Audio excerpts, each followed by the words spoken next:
Halo semuanya, Assalamualaikum warahmatullahi wabarakatuh. Perkenalkan, saya Baharudin Yusuf, peserta Latsar CPNS 2022 dari Bapelkes Cikarang oleh golongan 3, angkatan 7, kelompok A. Saya di sini menjabat sebagai asisten ahli dosennya. Kali ini saya akan menyampaikan pemaparan singkat nih terkait analisis isu di instansi melalui sudut pandang smart governance. Menarik ya? Ayo kita coba ikuti terus ya.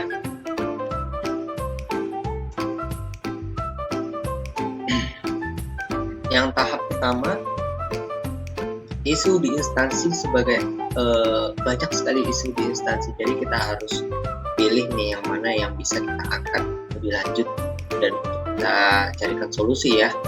Nah, hasilnya saya menemukan ada tiga isu yang belum diselesaikan atau yang bisa diperbaiki di lingkungan instansi.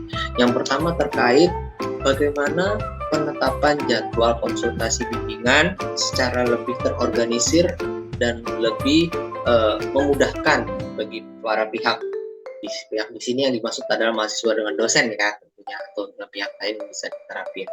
Nah, biasanya permasalahan ini sering dialami bagi pada saat awal kuliah ataupun mau saat akhir semester terkait bimbingan akademik ataupun terkait skripsi utamanya. Tapi namun saat ini saya lebih fokus ke arah mahasiswa yang lebih terkait skripsi ya.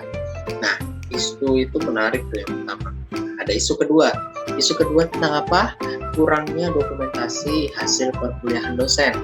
Nah, kita kalau melakukan kegiatan hendaknya terus mengalami perbaikan dan menerima masukan.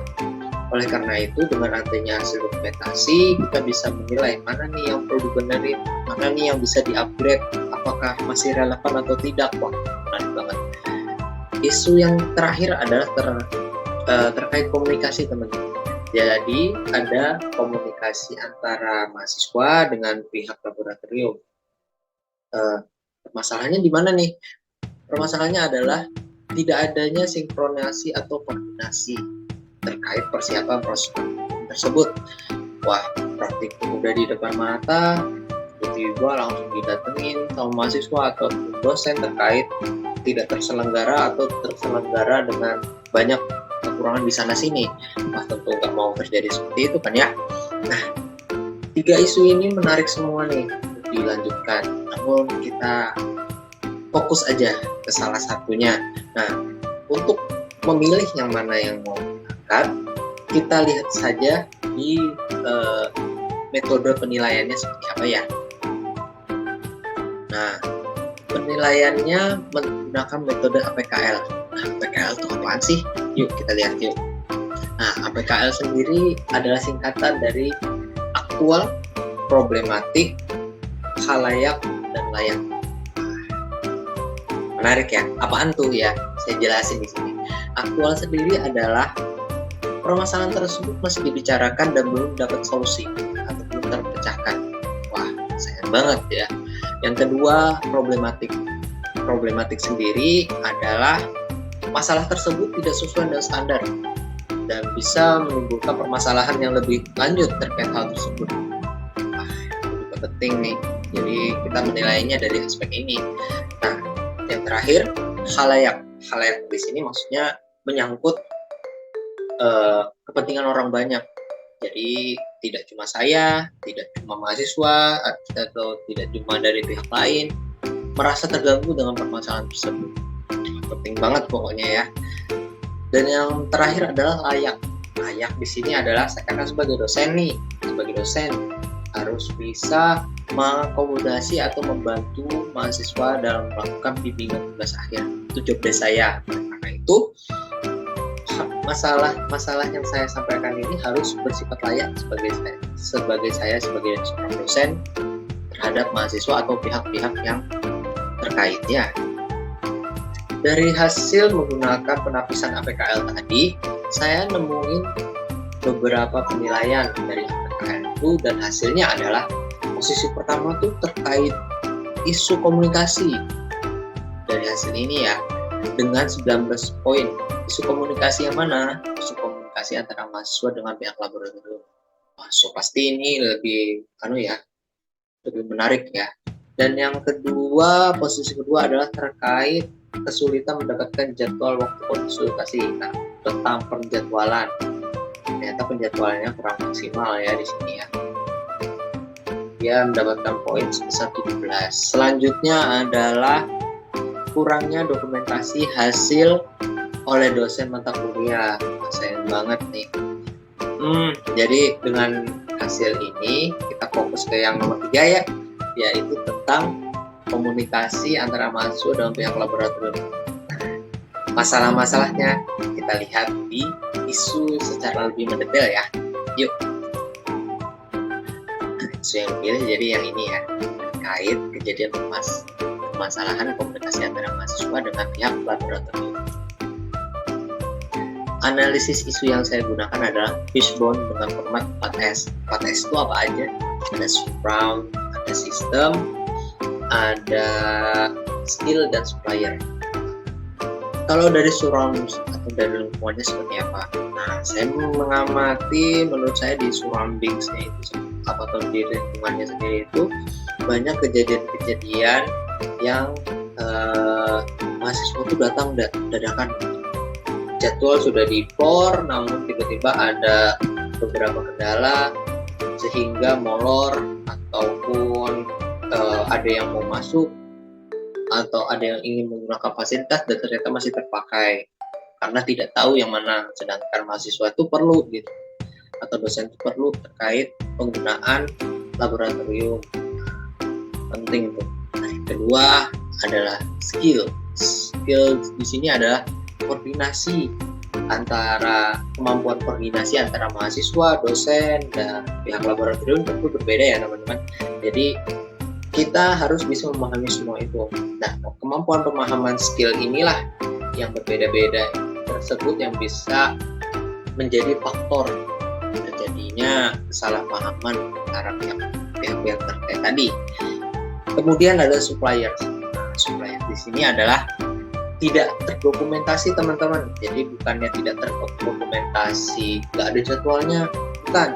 Tapi lebih tepatnya adalah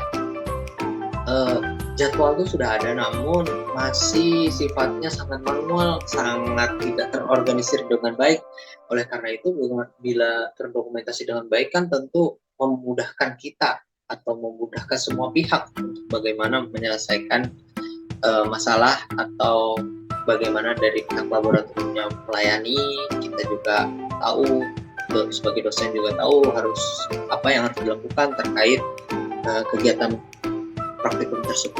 Nah, ini yang banyak, yaitu terkait sistemnya.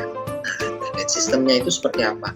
Pertama, ada pelayanan parsial praktikum dilakukan pada saat hari yang sama. Wah, mendadak sekali ya, dari sama harus langsung eksekusi juga. Biasanya sih istilahnya kelimpungan dari pihak laboratorium melakukan persiapan ruangan, penyiapan bahan, alat, dan segala macam.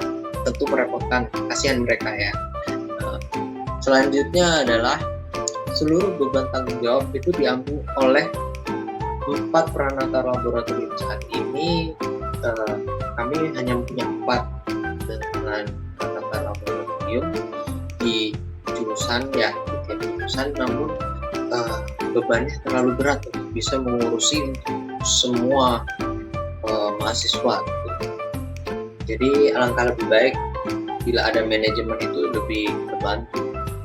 Nah, terakhir adalah pelaksanaan SOP yang belum optimal. SOP di sini hendaknya mahasiswa juga harus kasih tahu nih caranya bagaimana, mungkin dengan alur atau dengan penyampaian yang lebih masif atau monitoringnya juga gitu.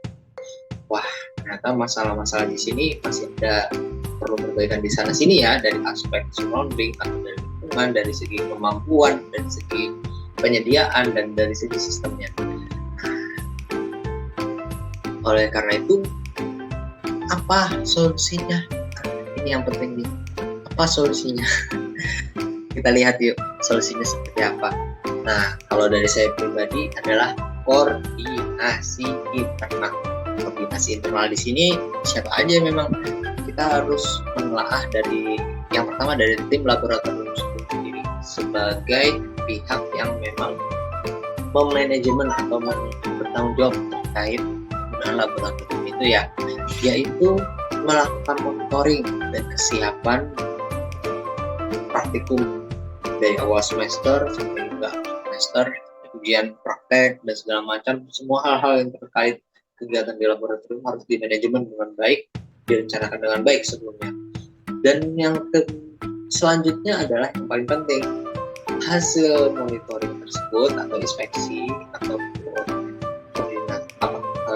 bagaimana cara identifikasi persiapannya, itu semua hasil tersebut disampaikan kepada pihak terkait, dosen, seperti tim penjaminan mutu dan pihak-pihak lain lah yang terkait seperti apa, agar sama-sama mengerti, sama-sama tahu kondisi dari tim laboratorium dan fasilitasnya itu seperti ini, sehingga dari pihak lain juga lebih menyesuaikannya lebih mudah. Itu tuh.